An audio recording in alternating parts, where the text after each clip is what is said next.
With 20 arrondissements across 41 square miles, Paris is a beast of cultural must-sees, culinary can't-misses, and retail to die fors. How to make a meaningful Paris neighborhood guide that has a runtime of less than 2 years? That's a tough one. Rather than break the city into its official neighborhoods and slavishly working through them all, we take a different approach. In this video, we make 5 suggestions for how to take in some of Paris's best neighborhoods that have in common a particular vibe, street, or history. Think of them as neighborhood cocktails, sights, tastes, and clothing racks that go hella well together. Let's go! Nothing to do with the weapon wielded by the Vikings, the Axe Historique, or historical axis, is a line of landmarks extending from the city center to the western perimeter of Paris. For an eclectic mix of experiences, here are 5 points along the axis that Swank considers must-sees. There's the Louvre, tourist swarm, of course. But dip a toe in lightly by merely strolling the grounds, recommended at dawn or dusk, especially if you're a photographer. The historical axis starts at this equestrian statue of Louis XIV next to the Louvre Pyramid. While you're there, continue your pursuit and mosey past the Arc de Triomphe du Carrousel.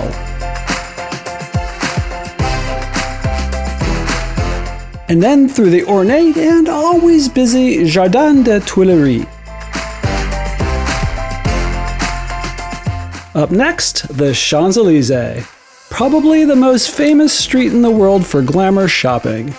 Like the UK's Oxford Street, its renown has the downside of half the world and their dog also scouring for fashion and boutique finds.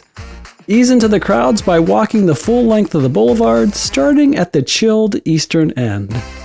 Alternatively, try visiting on one of the occasional days when the street is closed to vehicles. You won't miss the traffic and you might catch some locals rocking out. The Arc de Triomphe. It's gotta be seen, so get to it.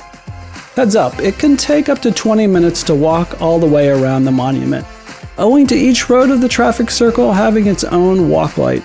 Plus, of course, there's selfie time to think about. The Bois de Boulogne is a stunning park with multiple lakes and easy forest trails. Bike share to experience it all without blistering your feet.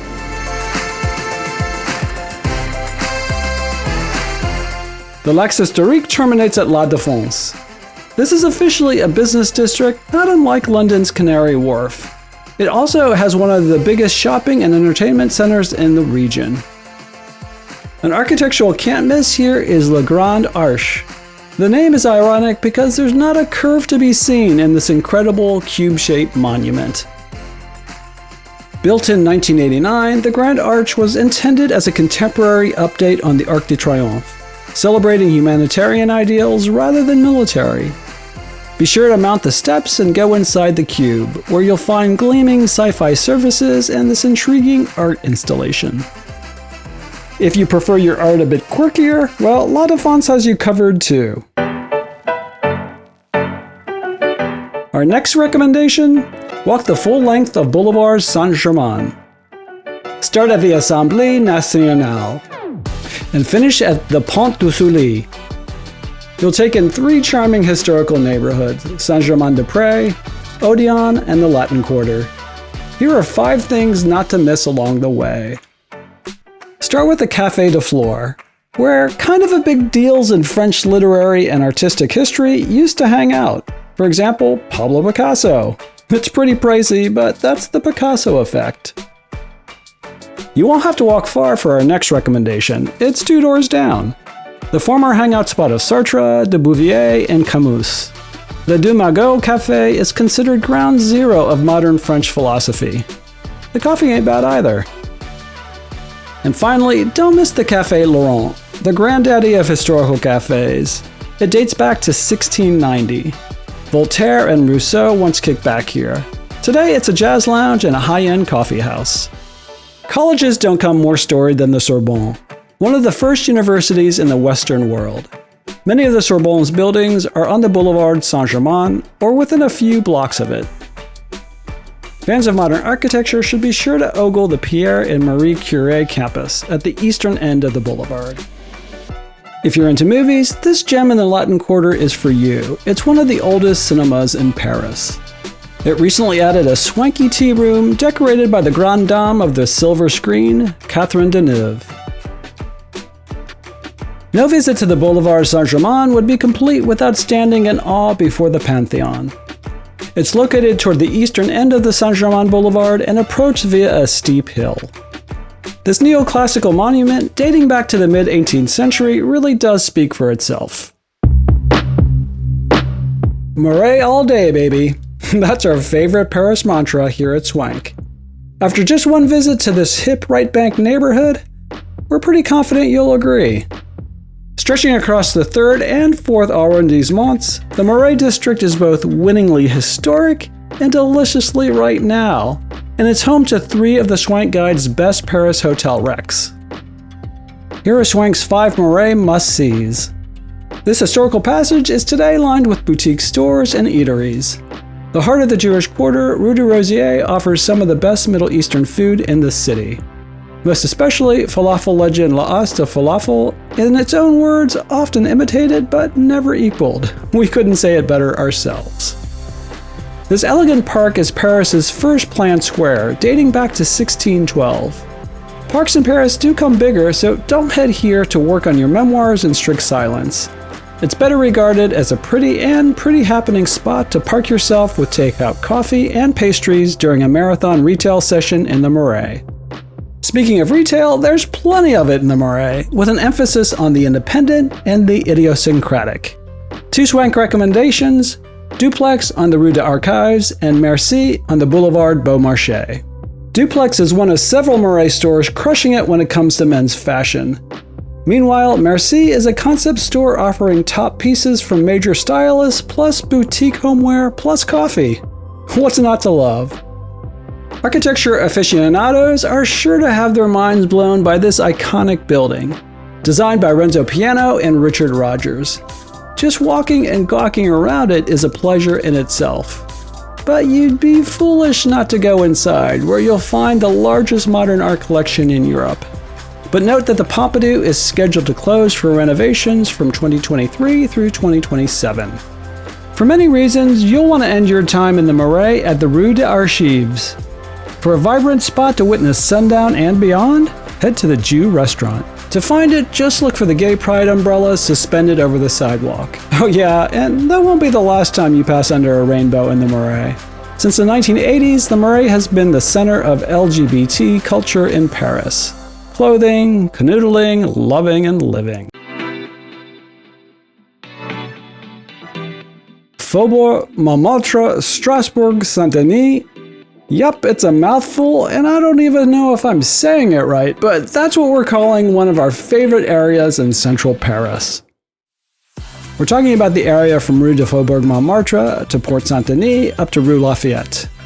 This area has super strollable streets, big on the performing arts, and eclectic, authentic cuisine. Here are our 5 must-sees for this neighborhood. This area is studded with theaters and performing art spaces. Some of them are historical and revered, others are new kids on the block with a bit of attitude. There's a National Academy of Dramatic Arts. There's the Folies Bergère, whose Art Deco facade has us drooling here at Swank. There's a comedy club and smaller venues like the Studio Blue Danse Paris, and New Morning for live music. Whatever rocks your boat, there's an oar here for you. Okay, we're a bit reluctant to share this one, as a stampede of the curious will only spoil it, but if you must, and you must, head to this charming square for a taste of old Paris. It's a hub of calm and elegance with a beautiful fountain at its center. You can't do much more here than absorb the quiet magnificence of it all, but trust us, that's all you'll feel like doing. There are so many notable restaurants in this area, representing taste buds from all over the globe. Jaja by Lee Tricycle is a highly regarded plant-based restaurant with an Afro-Caribbean slant. If Asian food is more your thing, try Brigade du Tigre. For upscale Mediterranean fare, head to Bonhomie. Need a break from old-timey art?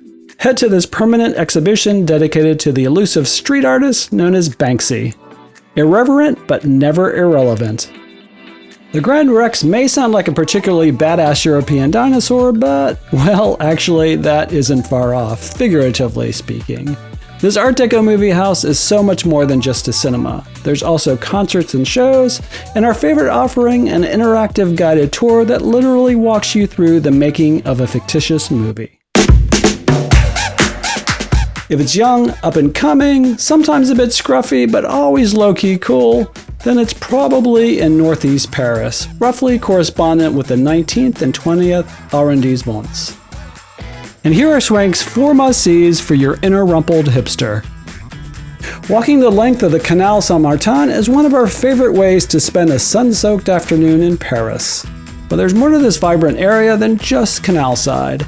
Head east from the canal a few blocks to Avenue Flandre, the main artery of the Villette neighborhood, and take in some ambitious modern architecture combining grandeur with everyday use.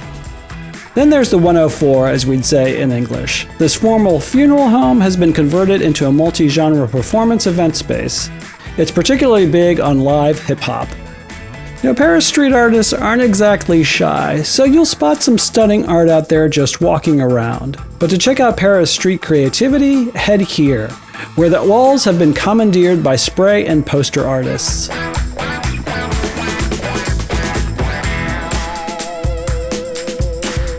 And once you reach the 19th, you're within easy walking distance of the Butte-Chaumont Park. This verdant and well-designed park continues the neighborhood's general theme of stunning, breezy views. And to end it all, we recommend taking it all in from the Rosa Bonheur. This is a cafe by day and bar by night, and you'll find it near the top of the park, near where all the uphill runners are getting pretty red-faced. Well, I hope this was helpful. Enjoy Paris, and see you in the next video.